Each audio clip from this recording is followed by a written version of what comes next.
అన్నయ్య వాడే. జగదేక వీరుడి కథ ఇది పాత పిక్చర్ కదా.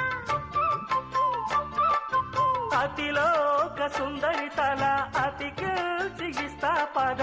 ఏ మాయ చేసైనా ఒప్పించే తీరాలి. చుక్కలు తెమ్మన్నా తెంచుకురానా. చూస్తావా నామైనా చేస్తానే